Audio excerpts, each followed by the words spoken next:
Hello and welcome to this week's edition of Draw It and Know It. My name is Dan Letha. I'm a cartoonist and illustrator for the ministry Reasons for Hope. And today we're going to have an art lesson edition, Draw It and Know It. And it's a step-by-step how to draw a dolphin. Very special animals. Let's get drawing. All right, we're going to have our pencil ready to go here. And we're going to be drawing, again, some rough sketch lines, some guidelines for us that will help us do our ink drawing in a little bit. So the first line is the curve of the underbelly, underside of the dolphin. And then this is the kind of a general line for the top, say the back and the tail and the head. Now we're going to draw a line that's going to be for the beak. So draw that line right there. And then for the top of the nose and then the end of it. Again, this is a rough sketch, so doesn't have to be so precise.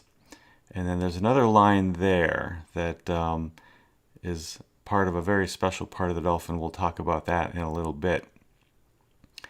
All right, so this is where the one flipper attaches to the near side of the dolphin. And then we're going to draw another line. That's the front end of that other flipper on the other side. Now we're going to draw the back of it to complete that shape right there. And then let's draw the back end of this flipper right here. So both of those shapes are pretty well complete. And now we're going to go down to the tail end of things. And the dolphin's tails can kind of be tricky. So draw a little guidelines there. And then draw one line down for one side and another line down for the other. And then we're going to draw like this little curve and then another curve. So curve down and then curve up and then go back down. So that's the basic shape for the tail for the dolphin. And then that fin on their back, that big dorsal fin, famous curvy shape. We're gonna draw right there another curve and meet up with that line, and then you have the dolphin's back fin. Now the face of the dolphin is kind of tricky actually. So draw the end of the nose, and then the mouth kind of curves around like that. And then that bottom jaw I'm adding some shape to it there. The guideline that I started out with was a little thin, but that bottom jaw kind of sticks out past the upper part. So, and we'll draw a little oval for the eye there. And then the little blowhole, the nose, the actual breathing apparatus for the dolphin on top of its head, and so that goes right there. So I think we've got about all the guideline that we need right there. So let's switch on over to our marker, and we're going to start inking in now the lines for our dolphin. We're going to start out with the top of the head and the back there up to the dorsal fin, and then the top of the nose of this bottlenose dolphin, because that's what kind of dolphin this is. Most of the time when people mention dolphins, they're talking about bottlenoses, although there's many different varieties of dolphins. And then the line under the chin and the front of the belly. That part right there before the flipper is kind of a wrinkly, soft part of the belly, so it's not a straight line.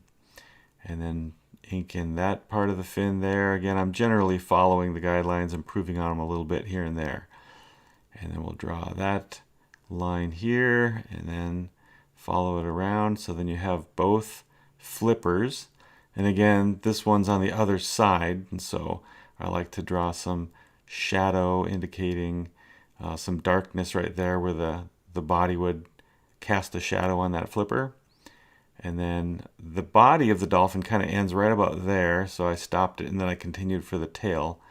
And there's actually like a little belly line that the dolphin has there, so we'll have sort of a delineation between the body of the dolphin and then the tail.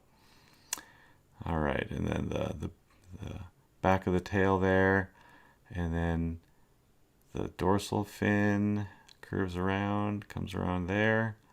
And whoop, right done right there. Okay. And now we're going to go to the tail and just draw that one line down and come back around, follow it up, Go back down and up and around, and there we go. We've got our tail. And then for the eyes, we're going to change it a little bit from what we have here. So let's draw like an eyelid type of thing right almost through the middle of it. And then the bottom of the eye, we're going to give him a little cheek, kind of a smile look for our cartoon dolphin. And so draw all of these little lines in there for the dolphin, and then his pupil, leaving a reflection for the eye, give him a little glimmer in his eye, and then inking the blowhole. And then there's another line right there that's a very important shape on the front of the dolphin's face, on the top of its head. And we're going to talk about that portion of the dolphin here in a little bit. So now I'm going to start coloring the dolphin. And as I color, and you watch me color, you can color along and listen. And I'm going to tell you about some of the things about the bottlenose dolphin. Now, the bottlenose dolphin is an aquatic mammal. It lives in the ocean. It looks a lot like a fish in many ways, but it's not a fish at all. It is an aquatic mammal, and it breathes air, so it has to come to the surface every time that it wants to get a new supply of air.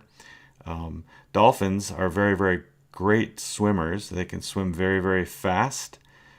They can reach a top speed of 25 miles an hour, and they can also dive pretty deep too, up to about 1,000 feet deep, and they can hold their breath for about 20 minutes. So it's an amazing thing to think about a mammal that lives in the ocean, and all the things that this creature has to do, designed to do, to breathe air and yet live in an environment where you cannot breathe. So they're very social animals too. They like to be around other dolphins. A group of dolphins is called a pod, and I guess these pods can even get to be about the size of 1,000 different individuals. So they really do like to be together. Bottlenose dolphins in particular can weigh anywhere from 220 to 660 pounds.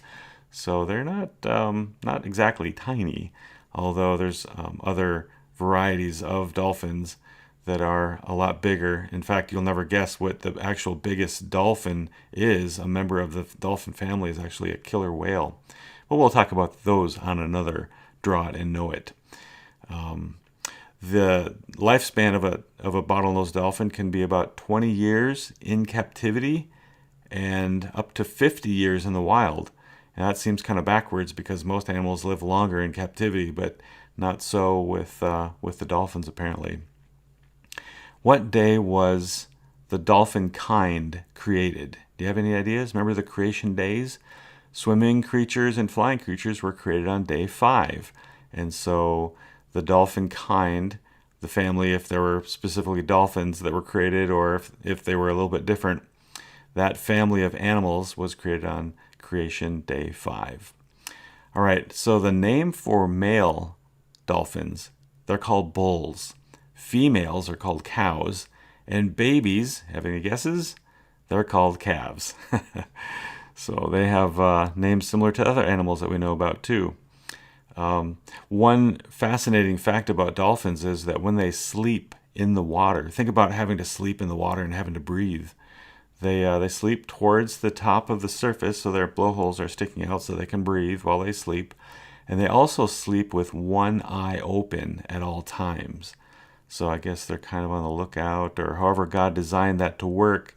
It's an interesting thing to sleep with one eye open all the time, and they switch back and forth. That shape on the front, the top of the head that I mentioned earlier, that's called a melon. And animals like the dolphins that have the ability to use echolocation to send out a sound from their body, from their head, and then have it bounce back to them so that they can see with sound. That's a special design feature that dolphins and whales, some whales, and like bats have, that they use sound that enables them to, if they are in an area where they can't see real well, they don't need their eyes because they can see with sound, and that sound bounces around, and they make different clicks and chirps and whistles and all kinds of different things to communicate. In fact, dolphins can make over 100 different types of sounds as it's communicating with others and as it's using its echolocation. Now, the melon, that big lump on the front of its head, the top, is full of wax and liquid fat.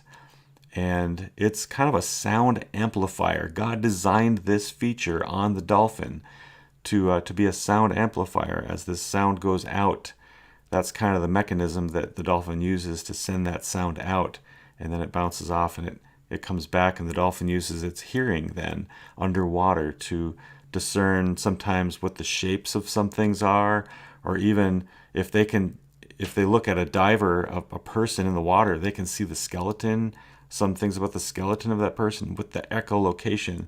It's super cool. Now, dolphins are also very, very intelligent animals. In fact, now this fact doesn't have anything to do with the fact that they're very intelligent, or it doesn't make them smarter than humans, but their brains are actually bigger than human brains, which is very, very interesting too. And so as part of their intelligence goes, they are able to make tools. Some dolphins use sponges to hunt for food, and these sponges protect them as they go around, and they use it as kind of a protection for their noses, or their bottlenoses, as they look around for different foods that in coral that might hurt them otherwise. They learn very fast, and they love to play games. And they're also very good at problem solving too. So again, very, very intelligent animals. They're back to their breathing for a moment. They're voluntary breathers, and so they have to consciously kind of breathe all the time, not like us, where sometimes we don't have to think about it. The dolphins, I guess, don't have that ability, and so they have to consciously breathe all the time, which I don't know how that works when they sleep. But anyway, that's, again, how God designed them. Now, their echolocation, again, is very, very detailed, and it can see underwater very, very well. The one sad thing is that it apparently can't see nets very well, because dolphins will often get caught in fishing nets. And then because they can't breathe underwater, they will end up drowning many times. So that's a very, very sad thing. Part of their diet is a lot of fish, and there's part of its diet I'm going to hold back on just a second, because you're going to see that this dolphin is thinking about a particular treat that he wishes he had right now.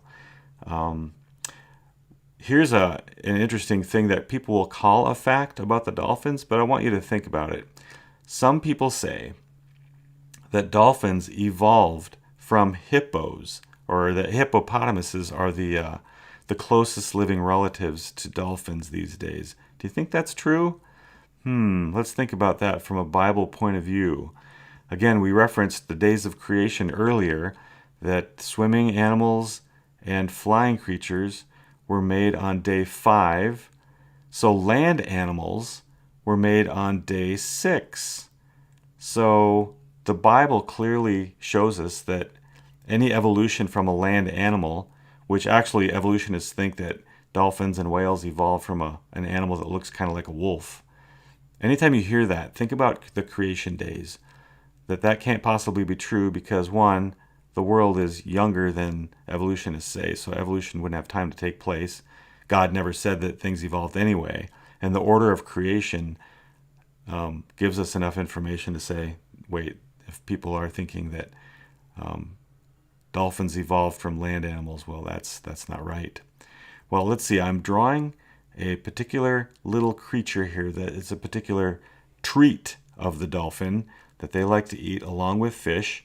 And let's see how long it is before you can guess as to what kind of little creature this is. Another interesting fact about the dolphin is that bottlenose that they have is also a very, very effective weapon.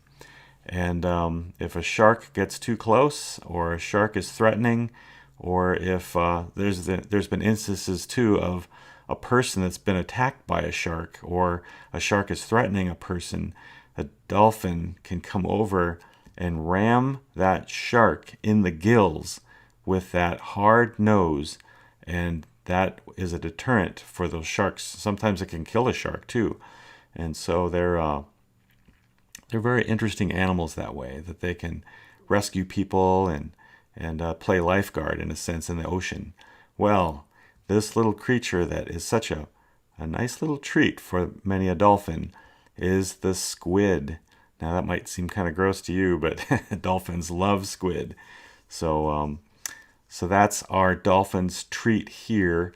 And dolphins are a particular favorite animal of mine. I remember seeing them down in Florida when I was a kid and seeing a TV show with a dolphin called Flipper. And I've just loved dolphins from a young age. Again, very friendly looking animals and one of God's very clever creations, as they're so fun to watch, playing games and doing so many fun things to watch. And their acrobatics in the water too is amazing, as they can jump up in the air and flip around and just do amazing things with these bodies that God has designed for them to use in the oceans. So thank you for joining me today on this edition of Draw It and Know It. My name is Dan Letha for the Ministry Reasons for Hope. Join me on future Draw It and Know It's, and have a good day. Thanks for watching.